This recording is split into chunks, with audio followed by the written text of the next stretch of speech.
Our Marriage Matters series is now in week 5, and we've been making a stronger effort at home to improve our marriages and help communicate better with our spouses. I know you've been doing it.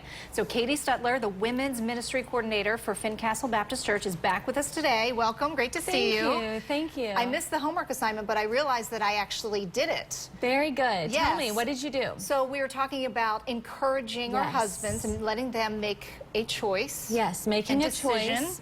And I was not feeling well one night, and I let him help feed the kids dinner, and he decided breakfast for dinner, which I really didn't want him to do, but I said, great idea. Go ahead and do that. Good job. So I did it. That's wonderful. It's amazing the power of of just letting them do something without us having to put in our 10 cents and, you know, have to, you know, give them a bunch of questions and that kind of thing. When we question our guys, it just makes them feel like they're being attacked. Interesting. And it feels like disrespect to them. Okay. And so when we do things like let them take the ball and roll with it. I mean, they're intelligent. He's going to make sure they have a healthy dinner. He's a good dad. Or we talk about our husbands in a positive way in public. It builds our guy up. And it helps them feel like they have a teammate. Okay. Yeah, because when we're criticizing, when we're criticizing them, they don't feel like we are being a team. They feel alone. Okay, so what are we working on this week? So today is a big hot topic. Okay. We're going to talk about conflict in our relationship because it's something that even the best of relationships has conflict. Oh, absolutely. And I don't know. It's healthy, though. Isn't it to fight? In some ways it is because a healthy conflict is two people that show each other respect, and they are basically sharpening each other and coming to a good solution. Okay. But unhealthy conflict is what often happens because we do not mean to, but we are hurtful to our husbands in the way, it's often the nonverbals, you know, it's the roll of the eyes or the sigh. Yes. Or it's the words that we say that sound like we're attacking or we're criticizing. Interesting. And it just puts them on edge. It doesn't feel like love. It's disrespectful. Great. And you have a chart here that you wanted to show. Yes, I have a chart. Okay, so what is that? This is Dr. Eggerichs. He wrote the book Love and Respect. Okay. This is just a powerful diagram, and I'm a visual person, so this really helped me. So, you know, those times where you're having this lovely day with your husband, a great time with the kids, and then all of a sudden he reacts in anger.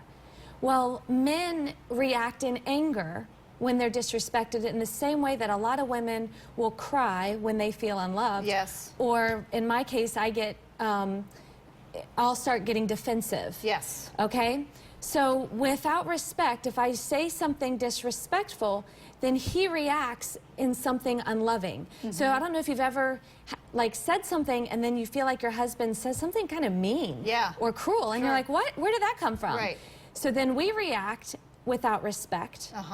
And we get on this cycle. And then next thing you know, we're both wounded and wondering what the heck went on and why did that happen? We go from a great day to this and it can hard escalate time. so quickly. Easily. And couples that have been on this cycle for a long time, they just jump on it and start spinning at the drop of a hat. Like, so what should we be doing instead? Like, how can we stop this from happening? Instead, when we see our husband react in anger, when we see him bristle, you know, or turn cold, just pause for a second and think about what you just said that might have made him feel like he's been belittled, or you're telling him what to do, you don't think he's intelligent, and just pause for a second and then, you know, catch yourself and say, oh, I'm so sorry. I did not mean for that to sound like it did. Apologize right away. Apologize. Okay. And apologizing pulls you off of that cycle. So instead of responding in a way that's just adding, you know, fuel to the fire, you're just going to pause it and say, what am I doing? I'm so sorry. Okay. So, for instance, the other day my husband was putting a Band-Aid on me, on my back, and I started telling him how to unwrap the Band-Aid and put it on me. And I immediately felt him grow cold and pull away, and I was thinking, what just happened? We were having a, you know, it was lovely evening. Yeah. And I realized I'm telling him how to put a Band-Aid on. Like, it happens in even the smallest ways. It's so true, right? Yes. When you said that, I laughed, but then I thought to myself, I'm like, I have probably done that. And I said, honey, I'm so sorry. Like, you know how to put a Band-Aid on. I don't know why I have to open my mouth.